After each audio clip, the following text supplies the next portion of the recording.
হরে কৃষ্ণ।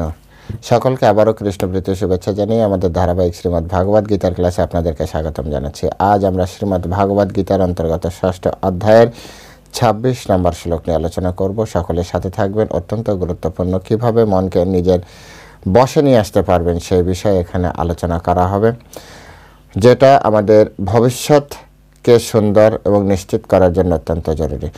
তো চলুন শুরু করি। শুরুতে একটা ছোট্ট অনুরোধ, যারা চ্যানেলের প্রথমে এসেছেন অবশ্যই চ্যানেলটি সাবস্ক্রাইব করবেন, ভালো লাগলে ভিডিওটি লাইক করবেন এবং আপনার আত্মীয় স্বজন বন্ধু বান্ধব সকলকে এই ভিডিওটি শেয়ার করবেন। হরে কৃষ্ণ। তো এবার শুরু করি। নমো ওম বিষ্ণুপাদায় কৃষ্ণপ্রেষ্ঠায় ভূতলে শ্রীমতে ভক্তিবেদান্ত স্বামিনীতি নামিনে নমস্তে সারস্বতী দেবী গৌরবাণী প্রচারিণে নির্বিশেষ শূন্যবাদী পাশ্চাত্য দেশতারিণে বাঞ্ছা কল্পতরুর্ভশ্চ কৃপা সিন্ধু চ পতিতানাং পাবনেভ্যো বৈষ্ণবেভ্যো নমো নমঃ। জয় অনন্ত কোটি বৈষ্ণববৃন্দ কি জয়, শিলা প্রভুপাদ কি জয়, নিতাই গৌর সীতানাথ প্রতি প্রেমানন্দে হরি বল। শ্রীমদ্ ভাগবত গীতা শ্রবণকারী ভক্তবৃন্দ কি জয়। ওম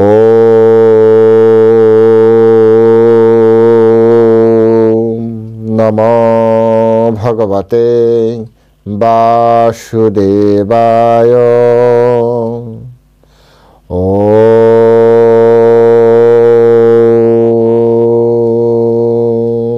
নমো ভগবতে বাসুদেবায়। ওম নমো ভগবতে বাসুদেবায়। শ্রীমদ্ ভাগবত গীতা ধ্যান ও যোগ শ্লোক নম্বর 26 ষষ্ঠ অধ্যায়ের। যত যত নিশ্চলতি মনস চঞ্চলম অস্থিরম তত তত নিয়মি এতৎ আত্মানি এব বশম নয়েত। যত যত নিশ্চলতি মনা চঞ্চলম অস্থিরম তত তত নিয়মি এতৎ আত্মানি বশম নয়েত। হরে কৃষ্ণ। তা এখন আমরা এই সংস্কৃত শ্লোকের শিল প্রভুপাদ কর্তৃক যে বাংলা ভাষানুবাদ দেওয়া হয়েছে সেই ভাষানুবাদ আমরা শ্রবণ করব। অনুবাদ: চঞ্চল ও অস্থির মন যে যে বিষয়ে ধাবিত হয় সেই সেই বিষয় থেকে নিবৃত্ত করে আত্মার বশে আনতে হবে। আমি আরেকবার পড়ছি। চঞ্চল ও অস্থির মন যে যে বিষয়ে ধাবিত হয় সেই সেই বিষয়ে থেকে নিবৃত্ত করে আত্মার বশে আনতে হবে। হরে কৃষ্ণ। জয় শিল প্রভুপাদ কি জয়। তো এখন আমরা শিল প্রভুপাদ কর্তৃক এই সংস্কৃত শ্লোকের উপরে যে ভাষ্য বা তাৎপর্য দেওয়া হয়েছে সেই তাৎপর্যের আলোকে আমরা এই শ্লোকটি বোঝার চেষ্টা করব, হৃদয়ঙ্গম করার চেষ্টা করব এবং এই শ্লোক থেকে আমাদের ব্যক্তিগত জীবনে আমরা কি লাভ করতে পারি সেই বিষয়টি আমরা জানার চেষ্টা করব। তো এখানে পরমেশ্বর ভগবান শ্রীকৃষ্ণ উল্লেখ করছেন যে মনশ্চঞ্চলম অস্থিরম। মনশ্চঞ্চলম, মন কিন্তু চঞ্চল ও অস্থির, মন চঞ্চল ও অস্থির। এবং এই কথা যে পরমেশ্বর ভগবান শ্রীকৃষ্ণ শুধু বলেই ছেড়ে দিয়েছেন তা না, এটা স্বীকার করেছেন। আপনি যখন সামনে শ্রীমদ্ ভাগবত গীতা পড়বেন দেখবেন এই 6ষ্ঠ অধ্যায়ের 34 নম্বর শ্লোক। এখন আমরা পড়ছি 26 নম্বর শ্লোক। এই 34 নম্বর শ্লোকে যে অর্জুন এই কথাটি বললেন, কি বললেন? চঞ্চলাম হি মন কৃষ্ণ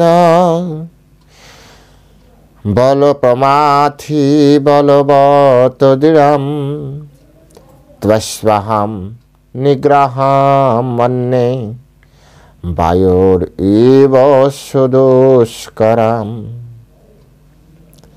চঞ্চলাম হি মনঃ কৃষ্ণ প্রমাথি বলবতোদ্যম তস্বাহম নিগ্রহাম মন্যে বায়ুর ইব সুদুষ্করম বায়ুর ইব সুদুষ্করম।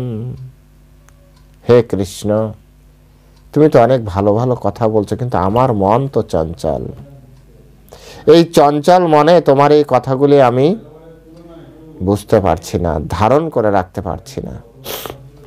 চঞ্চল অত্যন্ত গুরুত্বপূর্ণ। তো পরমেশ্বর ভগবান শ্রীকৃষ্ণ এখানে ওই যে চঞ্চল প্রবলেম হবে ওর একটা সলিউশন তো দিয়েছে, কিন্তু তার আগে আমাদেরকে একটা সলিউশন আগে থেকে জানিয়ে দিচ্ছে। সেটা কি? চঞ্চল অস্থির মন পরমেশ্বর ভগবানও জানে। অনেকে আমাদের কাছেও এসে বলছে, প্রভু সব বুঝতে পারছি কিন্তু মন তো মানছে না, বলে কি না? হ্যাঁ, মনটা মানছে না, মন চঞ্চল। প্রভু মন চঞ্চলকে কিভাবে ঠিক করা যায়? এটা প্রতিদিন কমসে কম আমাদের 50 জনের কাছে শুনতে হয়, প্রভু চঞ্চল মনকে ঠিক করা যায় কিভাবে? প্রভু আমার ছেলেটা চঞ্চল, আমার মেয়েটা চঞ্চল, প্রভু জানেন আমার স্ত্রীটা না খুব চঞ্চল, কারো কথা শুনতে চায় না, আমার প্রভুটা তো কারো কথা শুনতে চায় না, আপনি একটু বলেন না ওনার মনটা কিভাবে ঠিক হবে। তো আমরা কি বলি আর না বলি তার কোনো ঠিক আছে, কিন্তু কৃষ্ণ কি বলেছে এই বিষয়টা আপনারা আজকে জেনে নিন। বলেছে চঞ্চল অস্থির মন যে যে বিষয়ে ধাবিত হয়। মন চঞ্চল কিসের জন্য? যেমন একটা বানর লাফ দিয়েছে, কিসের জন্য লাফ দিয়েছে? নিচে পড়বে তাই না, আর একটা ডালকে ধরার জন্য লাফ দিয়েছে, ঠিক কিনা? মানুষ একজন হোটেলে খাচ্ছে, কখন হোটেলে খাওয়া শুরু করেছে জানেন? কবে থেকে হোটেল বিজনেস শুরু হয়েছে? যবে থেকে মানুষের ঘরে রান্না বন্ধ হয়েছে বা ঘরে রান্না করার সিস্টেম বন্ধ হয়েছে, তবে থেকে মানুষের হোটেলে খাওয়া দাওয়া শুরু। বললেন প্রভু ঘরে রান্না খাওয়া কবে বন্ধ হলো? কোনোদিন তো এরকম বন্ধ হয়নি, এখনো চলছে। হয়েছে যবে যবে পড়াশোনা করার তাগিদে মানুষ গুরুকুল ত্যাগ করে আমাদের বর্তমান সময়ের যে শিক্ষা ব্যবস্থা, সেখানে পিতামাতা বাদ দিয়ে আলাদা জায়গায় থাকা শুরু করেছে, তবে থেকে বাইরে খাওয়া দাওয়া শুরু করেছে। গুরুকুলে তো গুরু মা রান্না করতো, সকলে খেত, এখন তো সেই সিস্টেম নেই। মায়ের হাতে রান্না, ওটাও মায়ের হাতে রান্না, গুরু মা সেটা নেই। তারপরে মানুষ চাকরির সুবাদে সিঙ্গেল একা যখন দেশান্তরে পা দিয়েছে, তখন থেকে হোটেল বিজনেস শুরু হয়েছে। এমনি এমনি হোটেল বিজনেস শুরু হয়নি, এর পিছনে অনেক বড় কারণ লুকিয়ে আছে। তো বলছে যে মানুষ কবে হোটেলে খাওয়া শুরু করেছে? যবে থেকে ঘরে খাওয়া দাওয়া তার উঠে গেল, সে খাওয়া দাওয়া করার সময় পেল না, তবে থেকে। এখানে সেই কথাটি বলছে, চঞ্চল ও অস্থির মন যে বিষয়ে ধাবিত হয় সেই বিষয় থেকে নিবৃত্ত করো, নিবৃত্ত করে আত্মার বশে আনতে হবে, অর্থাৎ আত্মতত্ত্ব জ্ঞান জানতে হবে। কত সুন্দর কথা। অর্থাৎ আপনি স্বর্ণ কিনতে চান, আজকে একটা পরেছেন স্বর্ণ, যদি আমার এটা স্বর্ণ না, ধরুন মালা, হ্যাঁ ফুলের মালা, তো এখন স্বর্ণের মালা, এটা অনেক ব্যাকডেটেড হয়ে গেছে, ব্যাকডেটেড মডেল, নতুন একটা কিনতে হবে। তো স্বর্ণের প্রতি, স্বর্ণের মালার প্রতি আমার মন চলে গেল। তখন পরমেশ্বর ভগবানের সাজেশন হচ্ছে মনটাকে স্মরণ থেকে উঠিয়ে নিয়ে এসো, নিয়ে এসে আত্মার বশে নিয়ে এসো। আত্মার বশে মনকে কিভাবে নিয়ে আসা যায়? আত্মতত্ত্ব জ্ঞান অনুশীলন করো। আত্মতত্ত্ব জ্ঞান যদি অনুশীলন করতে পারো তাহলে কেমন হবে? এই দেহর কতটুক ভ্যালু আছে, আজ না হয়তো কাল তো এই দেহ শেষ হবে, বেকার বেকার এত কিছু করার কি দরকার? এটাকে বলা আত্মতত্ত্ব জ্ঞান। এই আত্মতত্ত্ব জ্ঞানের মাধ্যমে, আত্মাতে অবস্থান করার মাধ্যমে আমাদের মন তখন আর এই স্বর্ণের প্রতি, সুন্দর সুন্দর পোশাকের প্রতি, অনেক বড় বাড়ির প্রতি, গাড়ির প্রতি আমাদের আর মন তেমন যাবে না। তখন ভক্তিবিনোদ ঠাকুরের কথায় চলে আসতে হবে, যথা লাভে সন্তুষ্ট।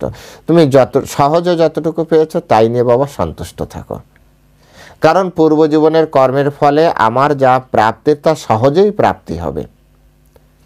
পূর্বজীবনের কর্মের ফলে কারো যদি অর্থযোগ থাকে তাহলে সহজেই তার অর্থযোগ প্রাপ্তি হবে। যেমন প্রাসঙ্গিক, তাই বলছি প্রাসঙ্গিক, কাউকে প্রমোট বা কারো প্রতি জাস্ট প্রাসঙ্গিক। তাই যেমন আমাদের বর্তমানে প্রধানমন্ত্রী শ্রী নরেন্দ্র দামোদর মোদী, ওনার ভাষ্য অনুযায়ী উনি বলেছেন ওনার লাইফ হিস্ট্রি বলার সময় যে উনি একসময় চাওয়ালা ছিলেন। হ্যাঁ, চাওয়ালা, চা বিক্রি করা থেকে প্রধানমন্ত্রী। এখন এই চিন্তা করে যদি প্রত্যেকের সন্তানকে স্কুলে বাদ দিয়ে চায়ের দোকানে ভর্তি করে দেন বা চা বেচতে পাঠিয়ে দেন, রেল স্টেশনে, প্ল্যাটফর্মে, বিভিন্ন জায়গায় তোরা চা বেচ, কেন? প্রধানমন্ত্রী হবে। হবে না, কারণ আপনার সন্তান তার হাতে বা ভাগ্যে রাজযোগ নিয়ে এসেছে কিনা এটা প্রথমে দেখতে হবে। বর্তমান প্রধানমন্ত্রী শ্রী নরেন্দ্র দামোদর মোদীজি, তিনি বর্তমানে কি এটা তো পরের, কিন্তু তিনি এর আগের জীবনে এতটা কাইন্ড হার্টেড ছিলেন, এত দয়ালু ছিলেন যে নিজের সর্বস্ব বিলিয়ে তিনি মানুষের উপকার করেছেন। বলবেন আপনি কি জ্যোতিষী বা আপনি কি পূর্বজীবন বোঝেন? শাস্ত্র যেভাবে আছে সেইভাবে। রাজা এমনি এমনি হয় না। যারা শাস্ত্রজ্ঞ তাদের কাছে আপনারা শুনতে পারেন। পূর্ব জীবনে কেউ যদি গরিব দুঃখী মানুষের উপকার করে এবং তার সর্বস্ব বিলিয়ে যদি করে, তাহলে ভগবান তাকে এমন একটা পজিশন দেন যাতে সেই পজিশনের উপরে দাঁড়িয়ে তার ওই টেন্ডেন্সি আরও পূর্ণভাবে সে ভালোভাবে কাজ করতে পারে। তাই পূর্ব জীবনের অনেক ভালো ভালো ভালো সঞ্চিত কর্মের ফলে তার হাতে রেখা রাজযোগ নিয়ে এসেছে। সেই হাতে কলম উঠুক বা চাওয়ালা চা বেচুক, তাতে কিচ্ছু যায় আসে না। কিছু কিছু কাজ করবে আর ধীরে ধীরে সে রাজা তৈরি হবে। তাই এখানে আমাদেরকে সেটি বুঝতে হবে যে যে বিষয়ে আমরা ধাবিত হচ্ছে, আমার মন ধাবিত হচ্ছে, আমরা চঞ্চল হয়ে পড়ছি, সেই সব বিষয় থেকে আমাদেরকে সরে আসতে হবে। কারণ আমরা আমাদের হাতে যোগ নিয়ে এসেছি। সুতরাং বেকার এত চঞ্চল হয়ে লাভ কি? এত অস্থিরতা কিসের জন্য? দেখবেন কিছু কিছু আমার নিজের ব্যক্তিগত পরিবারেরই এরকম উদাহরণ আছে। অনেককে এরকম চিনি যারা লেখাপড়ায় তো অত ভালো না, কিন্তু অনেক টাকা বেতনে চাকরি করছে। আবার যারা লেখাপড়ায় অনেক ভালো, তাদের চাকরিই হচ্ছে না। হ্যাঁ, তো এগুলো কিসের জন্য? পূর্বজীবনের এইটুকের ভিতরে পূর্বজীবনের কর্মের ফল। এটা আমাদেরকে বুঝতে হবে। সুতরাং চঞ্চল হওয়ার কোনো যুক্তিই নেই। তাই আত্মতত্ত্ব জ্ঞানে আমাদেরকে স্থির হতে হবে। আত্মতত্ত্ব জ্ঞানে যদি আপনি স্থির হতে পারি, তাহলে আমাদের চঞ্চলতা সম্পূর্ণরূপে ধ্বংস হবে। আমরা চঞ্চল মনকে আমরা নিবৃত্ত করতে পারবো। প্রকৃত সত্য, প্রকৃত তত্ত্ব, প্রকৃত জ্ঞান, এটাই আমাদের প্রকৃত বৈরাগ্য তৈরি করবে, আমাদেরকে নিবৃত্ত করবে এই সকল বর্তমান ঝামেলা থেকে, যে কারণে আমরা আমাদের সমগ্র সময়কে আমরা নষ্ট করছি। মন স্বভাবতই এটা মানে আপনারাও জানেন অস্থির, চঞ্চল। এই আপনিই দেখুন না, আপনি আমার কথা শুনছেন, হয়তো ভাবছেন মনে মনে অন্য কোথাও আপনি বেড়াতে যাচ্ছেন, হ্যাঁ, অথবা মনে মনে কারো কথা শুনছেন, কারো কথা ভাবছেন, হ্যাঁ, ইস প্রভু ক্লাসটা রাখতে পারছি না, আবার ওখানে আমার একবার যাওয়া দরকার ছিল। মানে আপনি শুনছেন আমার কথা, অর্থাৎ আছেন ধরুন আমার সামনে, কিন্তু আপনার মন চলে গেছে আবার আরেকজনের সাথে দেখা করতে। হয় কি না বলুন? এটা হচ্ছে মন চঞ্চল, অস্থির। হ্যাঁ, বর্তমান সময় আমি মাঝে পড়েছিলাম, মনোবিজ্ঞানীরা বলছে 10 সেকেন্ড কোনো একটা বিষয়, এটা অনেক বড় যোগ সাধক ছাড়া সাধারণ পাবলিক 10 সেকেন্ড একটা বিষয় নিয়ে ভাবতেই পারে না নাকি। আপনারা একবার ট্রাই করে দেখতে পারেন, কতটা সত্য কতটা মিথ্যা আমি জানি না, কমেন্ট সেকশনে লিখবেন। যদি দেখি মেজরিটি পার্সেন্টের কমেন্ট সেকশন যা, হ্যাঁ, তার উপরে নির্ভর করবে ওই লোকটির কথা সত্য কি মিথ্যা। লিখবেন কমেন্ট সেকশনে 10 সেকেন্ড একটা বিষয়, কোনো একটা বিষয়ের উপরে, সেটা হতে পারে কৃষ্ণ, হতে পারে চৈতন্য মহাপ্রভু, হতে পারে জগন্নাথ, হতে পারে আপনার কোনো প্রিয় বিষয়। আপনি 10 সেকেন্ড দেখুন তো সেই বিষয়টা ভাবছেন কিনা, অনেস্টলি তার ভিতরে অন্য কোনো কিছু আপনার ভাবনার ভিতরে ঢুকছে কিনা। যদি ঢোকে তাহলে উনি রাইট, আর যদি না ঢোকে, যদি মেজরিটি পার্সেন্টে দেখে যে এরকম হচ্ছে, তাহলে ভাবতে হবে যে উনি রং ইনফরমেশন দিয়েছে। তো এই যে অস্থির এবং চঞ্চল মনকে তাহলে পরমেশ্বর ভগবান শ্রীকৃষ্ণ খুব সুন্দরভাবে আমাদেরকে শেখালেন কি, যে আমরা আত্মার বশে নিয়ে আসতে হবে। আত্মার বশে কি করে আত্মার বশ, তা তো পরে জানাবে। এখন এই যে আত্মতত্ত্বজ্ঞ যোগীর কর্তব্য কি? আত্মতত্ত্বজ্ঞ যোগীর কর্তব্য হচ্ছে সেই মনকে নিয়ন্ত্রিত করা। হ্যাঁ, সে ট্রাই করবে। হ্যাঁ, এরকম ধ্যানে বসে, আসনে বসে ট্রাই করবে তার মনকে কিভাবে বশীভূত করা যায়। এবং মনের দ্বারা নিয়ন্ত্রিত হওয়া তার তখনই উচিত নয়। কি বলছে শিল প্রভুপাদ এই কথাটি বলছে, যে মনের দ্বারা নিয়ন্ত্রিত হওয়া তার কখনোই উচিত নয়। অর্থাৎ একজন যোগী, যদি আপনি যোগ সাধনা করতে চান, কারণ এই বিষয়গুলো যোগীদের বলা হচ্ছে, তা চঞ্চল এবং অস্থির মন যোগীদের জন্য খুবই খুবই খারাপ একটি বিষয়। তাই কোনো অবস্থাতেই যোগী যাতে তার মনকে চঞ্চল না করে, তাই ধ্যান করার আগে মনের চাঞ্চল্যতাটাকে বশীভূত করতে হবে। এই শিক্ষা কিন্তু এটি হচ্ছে ভগবদ গীতার শিক্ষা, যে যারা ধ্যান করার চেষ্টা করছেন, যারা ধরুন কোনো কিছু অ্যাচিভ করবেন, তো আপনার মনকে আগে কন্ট্রোল করুন। অনেকে দোকানে যেয়ে দেখবেন যে শুধু বেছেই যাচ্ছে, কেনার নামে কোনো খোঁজ নেই। কারণ মন এটা একবার মন লাগাচ্ছে, ওটা একবার মন লাগাচ্ছে, এইরকমভাবে চলছে, স্থিরতা নেই। প্রাপ্ত বস্তু যা নিয়ে আসে, তারপরও বাড়িতে এসে বলে, ইস এটা নিয়ে যদি ওটা নিতাম এটা ভালো হতো। আচ্ছা আমি কি ঠকলাম? 10 জনের কাছে জিজ্ঞাসা করবে, আমি কি ঠকলাম? হ্যাঁ, আমি কি টাকা বেশি দিলাম? হয় কি না হয়? হ্যাঁ, এটি হচ্ছে আমাদের অস্থির চঞ্চল মনের স্বভাব। ঘরে এসেও এরকম আমরা কত দেখেছি, আপনাদেরও ঘরে এরকম আছে। আরে যা হয়েছে শান্ত হও না বাবা, না হলে আরেকটা কিনবে, না আমি এটা ঠকেছি কিনা, ব্যাস এরকম হয়। তো যোগী যারা যোগ সাধনা যারা করতে চায়, যারা ধ্যান করতে চায়, যারা মন্ত্র মেডিটেশন করতে চায়, তাদের ক্ষেত্রে এই স্বভাব, এটা এক ধরনের স্বভাব। কিন্তু এই স্বভাব থাকলে ও মনে করেন জব করছে কিন্তু মনে মনে অন্য কিছু ভাবছে, কারণ এটা হচ্ছে তার ভিতরের গুণ, স্বভাব। ও এত সহজে যাবে না, এটাকেই কন্ট্রোল করার চেষ্টা করতে হবে। মেডিটেশনের মাধ্যমে এটাকেই কন্ট্রোল করার চেষ্টা করতে হবে। হোমিওপ্যাথির ভাষায় বলে, হোমিওপ্যাথিতে এক ধরনের ঔষধ আছে, সেই ঔষধের সিমটম কি, ধরেন ঘরের দরজা দিয়েছে, কিছু দূর যাওয়ার পরে বলে দরজাটাকে লাগিয়েছি, যাইতে যে খেয়ে আসি। তো রাত্রে শুয়েছে, দরজা লাগিয়ে শুয়ে বলবে আরে দরজাটাকে লাগিয়েছি দেখি তো। তারপর হাঁটার সময় ভাববে কেউ মনে আমাকে পিছন থেকে ফলো করছে, পিছনে কেউ নেই, ভূত প্রেত নেই, তাও ভাববে পিছনে কেউ না আমাকে ফলো করছে। এগুলো রোগের একটা সিমটম। টাকা কাউকে গুনে দিচ্ছে 10 বার করে গুনে তারপর দেবে, দেওয়ার পরে আবার কি বলবো জানেন, আমি কি বেশি দিলাম, দেখি তো আমার কাছে যা ছিল সেটা ঠিক আছে কিনা, আবার দূরে এসে নিজের টাকা গুনতে শুরু করবে। একটা সিমটম। তো মন যাদের এরকম চঞ্চল না, এরা ধ্যান করতে পারে না, এরা মেডিটেশন করতে পারে না। এরা দেখায় তো যারা হরে কৃষ্ণ কৃষ্ণ কৃষ্ণ কৃষ্ণ হরে হরে রাম হরে রাম রাম রাম হরে হরে, আজকে যদি ওখানে যাওয়ার কথা ছিল যাবো কিনা যাবো, হরে কৃষ্ণ কৃষ্ণ কৃষ্ণ হরে হরে হরে রাম হরে রাম রাম রাম হরে হরে, এই ভিতরে চলে এরকম। ঠিক ফিক্সড ভগবানে মনকে লাগাতে পারে না। তো ভগবানে মন লাগানোটাই হচ্ছে আমাদের এই মেডিটেশনের একমাত্র উদ্দেশ্য।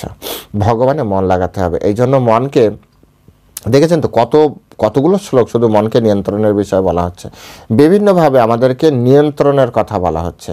মন নিয়ন্ত্রণে না করলে আমার আপনার কোনো কিছুই হবে না। যিনি মনকে নিয়ন্ত্রণ করে তাকে বলা হয় গোস্বামী। গো মানে ইন্দ্রিয়, আর যিনি মনকে নিয়ন্ত্রণ করেছেন, ইন্দ্রিয়কে নিয়ন্ত্রণ করেছেন, তাকে বলা হয় হচ্ছে গোস্বামী। আমাদের বিশেষ আমাদের যারা মহান আচার্যদের ভিতরে 6 গোস্বামী আমাদের অত্যন্ত। এছাড়াও রয়েছে 7ম গোস্বামী হিসেবে ভক্তি বিনোদ ঠাকুর রয়েছে, ভক্তি সিদ্ধান্ত সরস্বতী ঠাকুর গোস্বামী প্রভুপাদ রয়েছেন, এছাড়াও আমাদের এসি ভক্তি বেদান্ত স্বামী প্রভুপাদ রয়েছেন। এনাদের লাইফ স্টোরি আমাদের বারবার পড়া উচিত, কিভাবে তারা তাদের মনকে কন্ট্রোল করেছিলেন। এনারা আমাদের গৌড়ীয় গগনের সাকসেসফুল পারসন। শ্রী চৈতন্য মহাপ্রভুর ধারাকে পূর্ণরূপে অ্যাচিভ করার জন্য আমাদের বেশি বেশি করে আচার্যদের জীবনী অধ্যয়ন করা উচিত। আচার্যদের জীবনী অর্থাৎ ভক্তের জীবনের ভিতরেই হচ্ছে প্রকৃত জ্ঞান, প্রকৃত মার্গ, প্রকৃত সত্য লুকিয়ে আছে। সেজন্য এটি আমাদের জন্য অত্যন্ত দরকার, খুব দরকার। তা না হলেই আমাদের এটি বিপদ হতে পারে। সেজন্য আপনারা চেষ্টা করবেন যে কিভাবে এই জ্ঞান আপনারা গ্রহণ করতে পারেন। শ্রীল প্রভুপাদ বলছেন যে বিষয় ভোগের নিরর্থকতা একজন গোস্বামী ভালোভাবেই জানেন। গোস্বামীদের জীবনী কেন পড়বেন? কারণ একজন গোস্বামী সে জানে যে বিষয় ভোগ করলে তার কি কি প্রবলেম হয়, সুতরাং তিনি সেটা করবেন না। অর্থাৎ নিরর্থকতা, এর কোনো অর্থ নেই। বলে না অর্থ অনর্থের মূল। তো অর্থ অনর্থের মূল যে ব্যক্তি বুঝতে পারে, যে ব্যক্তি বলে, ওই স্তরে যেয়ে তারপরে বোঝা সম্ভব। আমি আপনি যদি বলি না যে অর্থ অনর্থের মূল, তাহলে অনেকে মেনে নেবে না। কিন্তু যদি সেই স্তরের কোনো ব্যক্তি যার কত টাকা আছে সে নিজেও জানে না, এই রকম ব্যক্তি যদি আমার আপনার সামনে বলে যে অর্থ অনর্থের মূল, তাহলে সকলে বলবে কি বাবা এত বড় ধনী ব্যক্তি এটা বলছে, সুতরাং সত্যিই মনে হয় অর্থ অনর্থের মূল। তো আমাদেরকে এটি মানতে হবে। সেজন্য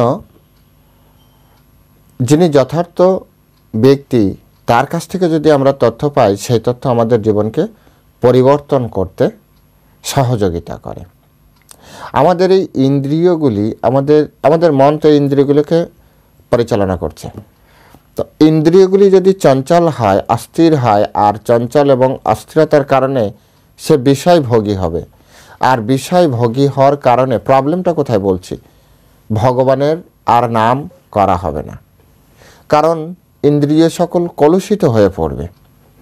ইন্দ্রিয় যদি কলুষিত হয়ে পড়ে, তাহলে আপনি কিভাবে ভগবানের এই কলুষিত ইন্দ্রিয় দ্বারা ভগবানের আরাধনা করবেন একবার বলুন তো। এই কারণে বলা হচ্ছে যে মন যেদিকে ধাবিত হচ্ছে, কারণ এই মনটাই তো আপনার চক্ষু কর্ণ নাসিকা। দেখবেন একটা ঘোড়ার ছবি আছে আমাদের, একটা রথের ছবি আছে শ্রীমদ্ ভগবদ গীতায়, রথের ছবি, যার 5টি ঘোড়া আছে, মন সেখানে লাগাম নিয়ে ধরে বসে আছে এরকম ধরে। আত্মা হচ্ছে সারথি হয়ে আছে, ভিতরে বসে আছে, মন লাগাম ধরে বসে আছে, আর চক্ষু কর্ণ নাসিকা ত্বক জিহ্বা হচ্ছে ঘোড়া। তো এই জন্য মনকে নিয়ন্ত্রণ করা এটা অত্যন্ত গুরুত্বপূর্ণ।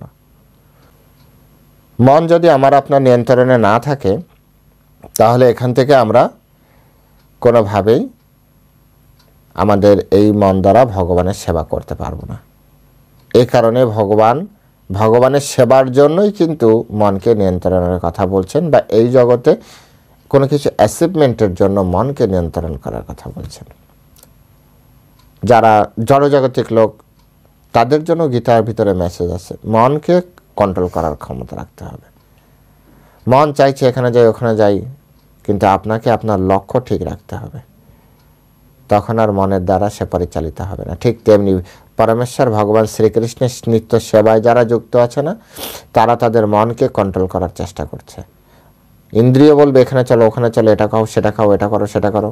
মন বলবে না, কোনো কিছুতেই আমি তোমার সাথে নেই, আমার এখন ভগবানের সেবা আছে, আমার কাছে সেবাই একমাত্র। এটি হচ্ছে বোঝার বিষয়। তো আজ এ পর্যন্তই।